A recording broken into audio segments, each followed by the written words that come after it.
It's Adam Montiel and Jeremy West broadcasting from the spot at the fair, the Cork Dorks in Mission Square. Here we go. California Mid-State Fair. Nothing like a Sunday putting some cocktails away. It's the Get Crafty Cocktail Competition. Now, here's the thing. There's a tasting working for a living right here. Yeah, this is what we do, man, in Paso Robles. And if you're not here, then you better get here quick. It's $30 to come in tonight and taste these 9 cocktails. And I got to tell you, we're really impressed with the first 3.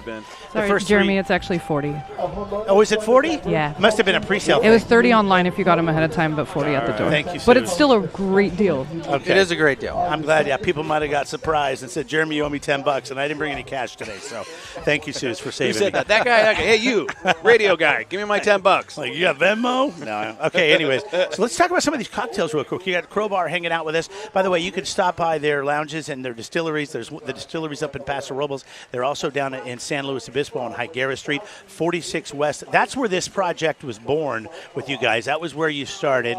And I walked in there today, man. It looks fantastic.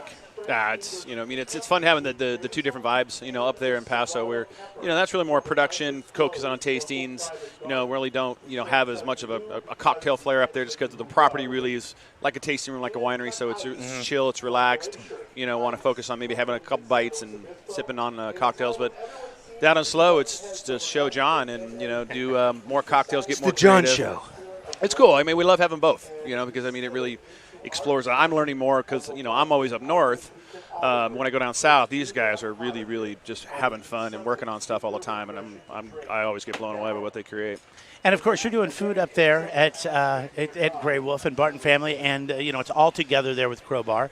And so people can come in and have lunch. And now you guys are doing food down in San Luis Obispo, and I actually met the chef, Chef Mark, today.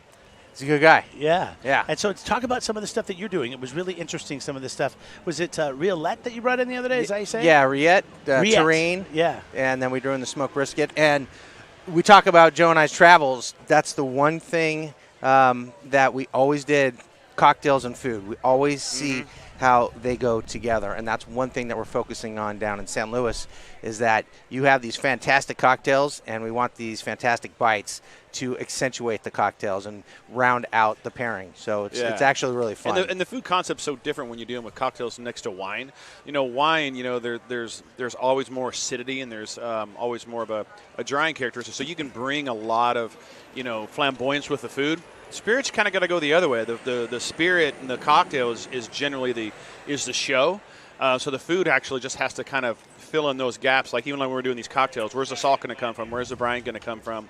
What level of sweetness, or even like, some of the best things are like, basically charred bread and bread and some pickles, just something to cut through that sweetness or the acidity. Something fatty, and salty. Something fatty. It's great. Yeah, we had a lot. Smokehouses.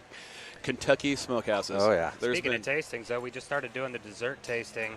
That's an interesting one because the bourbon goes really good with the cheesecake and the rye goes really good. Oh, yeah, right? Bourbon slushies. Wow. I'll tell you what.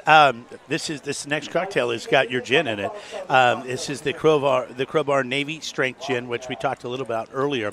This cocktail is called If Someone Asks You If You're a God, You Say Yes. And this is a really fun cocktail. And it's got the mint, and it's got some kind of a vegetal quality to it that I kind of really dig.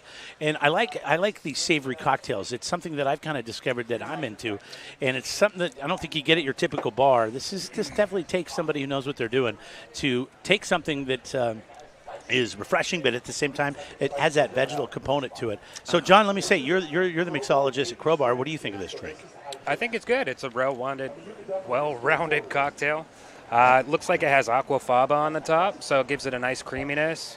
It's a little spicy, but not too spicy. It's a little herbal. I think that's garnished with a kaffir lime leaf and some basil. There's something in there.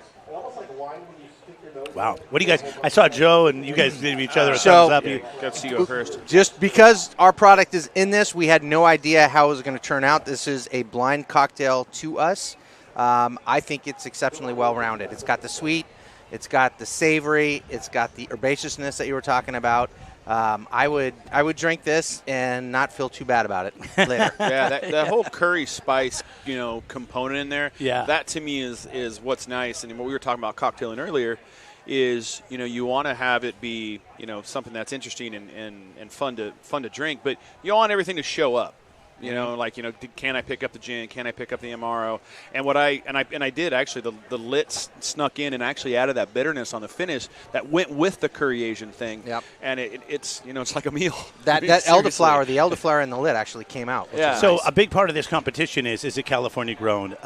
Is it original? Does the name These of the two cocktail guys are California fit? grown, so it is original. Does it fit? Does the name fit? I don't know what this name means. If someone asks you if you're a god, you say yes.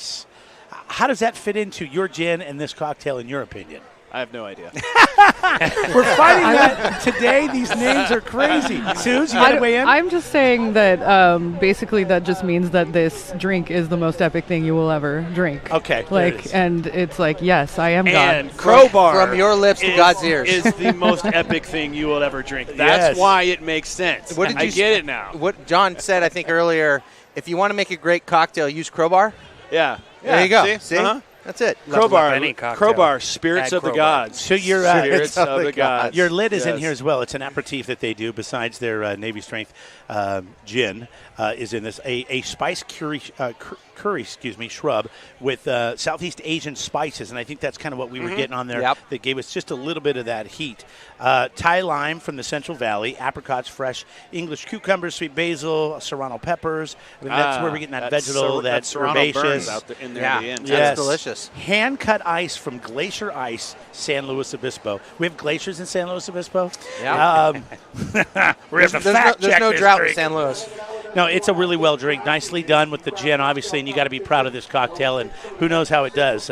Yeah, that was great, man. Yeah. I'm trying not to be too Good job, guys. too boastful, but it's the best one I've had so far. So All right, we got more coming up at the fair. We're here in Mission Square. It is the Cork Dorks